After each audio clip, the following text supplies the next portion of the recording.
Meaning of gyroscope. Gyroscope.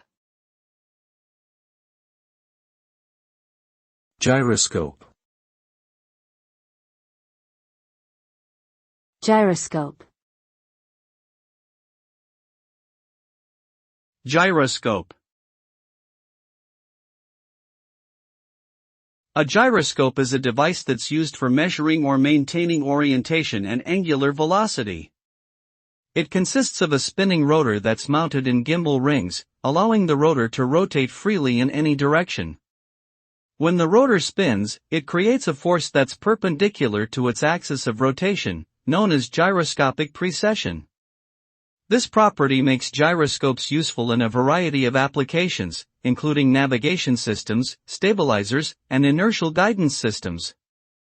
In short, a gyroscope is an important tool for understanding and managing movement in three-dimensional space.